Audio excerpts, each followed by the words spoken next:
जय हिंद प्यारे बच्चों। लीजिए फिर उपस्थित हो गए हैं हम आज कक्षा 9 की कार्यपत्रक संख्या 9 लेकर के। और इसमें भी हमें पिछली कई जितने भी कार्यपत्रक आए हमारे, उसमें हमें एक गद्यांश आया है जिसे पढ़ने के बाद प्रश्नों के उत्तर देने हैं। तो उसी कड़ी में हम आगे बढ़ते हैं। ओलंपिक खेल दुनिया की सबसे बड़ी खेल प्रतियोगिता है जिसमें विश्व भर के सर्वश्रेष्ठ खिलाड़ी हिस्सा लेते हैं और अपने देश का प्रतिनिधित्व करते हैं। ओलंपिक खेल हर 4 साल पर आयोजित किया जाता है। ओलंपिक खेलों की देखरेख अंतर्राष्ट्रीय ओलंपिक समिति करती है। ओलंपिक खेलों का इतिहास बहुत पुराना है। प्राचीन काल में यूनान की राजधानी एथेंस में ओलंपिक पर्वत पर खेले जाने के कारण इस खेल का नाम ओलंपिक पड़ा। विधिवत रूप से ओलंपिक खेलों की शुरुआत 19वीं शताब्दी में हुई। ओलंपिक खेल पूरी दुनिया में मुख्यतः 4 प्रकार के होते हैं: ग्रीष्मकालीन ओलंपिक, शीतकालीन ओलंपिक, पैरालंपिक और यूथ ओलंपिक। ओलंपिक खेलों का महाकुंभ भी कहते हैं। ओलंपिक खेल में 3 प्रकार के पदक दिए जाते हैं जिसमें स्वर्ण, रजत और कांस्य पदक शामिल हैं। इसके अलावा ओलंपिक के झंडे में 5 रिंग होते हैं जो नीले, पीले, काले, हरे और लाल रंग में होते हैं। ओलंपिक ध्वज में बने 5 रिंग 5 महाद्वीप अफ्रीका, अमेरिका, एशिया, यूरोप और ओशिनिया के आपस में जुड़े रहने का प्रतिनिधित्व करते हैं। ओलंपिक खेलों का उद्देश्य सम्मान, आपसी भाईचारा और मित्रता है और खेल के माध्यम से विश्व भर में शांति बनाए रखना है। इसके साथ ही विश्व को एकजुट रखना भी इन खेलों का उद्देश्य है। तो हमने इस गद्यांश में ओलंपिक्स के बारे में पढ़ा, कितने प्रकार के होते हैं, इनका उद्देश्य क्या है, झंडे में के किस प्रकार रिंग होते हैं, उनका क्या महत्व है, कितने प्रकार के ये होते हैं, ग्रीष्मकालीन, शीतकालीन, पैरालंपिक और यूथ ओलंपिक।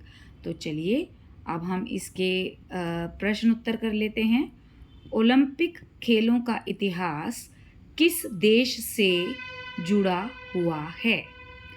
तो हमारा इसका उत्तर है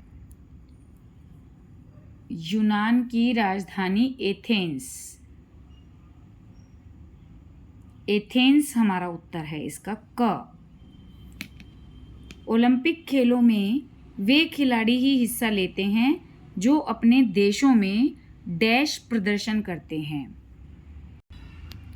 औसत, सामान्य, खराब या बेहतरीन।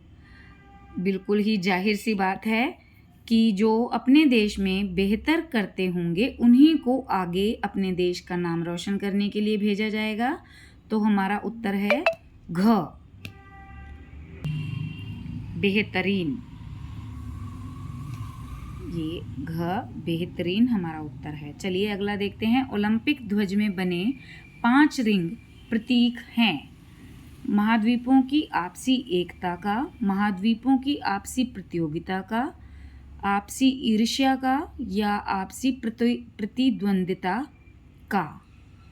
तो हमारा इसमें उत्तर दिया था कि ये एकजुट रहने की बात करते हैं और ये एक साथ जुड़े रहने की बात करते हैं। तो आपस में एकता का, महाद्वीपों की आपसी एकता का, हमारा उत्तर है क। निम्न कथनों को पढ़कर सही विकल्प चुन। पढ़ लेते हैं। विधिवत रूप से ओलंपिक खेलों की शुरुआत 20वीं शताब्दी में हुई। नहीं, 19वीं। आपने इस गद्यांश में पढ़ा तो ये गलत हो गया। ओलंपिक खेलों का एक बड़ा उद्देश्य वैश्विक व्यापार को बढ़ाना है। नहीं, हमें आपसी एकता को बढ़ाना है, तो ये भी गलत है। ओलंपिक खेल दुनिया की दूसरी सबसे बड़ी खेल प्रतियोगिता है? नहीं, यह भी गलत है। और हमें ऑप्शन दिए हैं, केवल एक सही है, नहीं, एक तो है ही गलत। केवल 2 सही है, दूसरा भी गलत है। 1, 2 और 3 सही हैं, नहीं, 1, 2 और 3 तीनों ही गलत हैं। घ है, 1 और 3 सही है, 1 और 3 भी सही नहीं है। तो यहाँ जो हमें ऑप्शन दिए गए हैं, तो ये जो चारों ऑप्शन आपके दिए हैं प्रश्न 4 में, ये चारों ही गलत हैं बेटा। हमारे तो जो ग इन्होंने लिखा है 1, 2 और 3 सही हैं, ये 1, 2 और 3 गलत हैं, ऐसा आप लिख लीजिए और इस वर्कशीट को पूरा कर लीजिए। यहाँ पर 1, 2 और 3 सही की जगह गलत लिख लीजिए और फिर इस पर ही सही का निशान लगा दीजिए। यही हमारा उत्तर होगा। थैंक यू बेटा।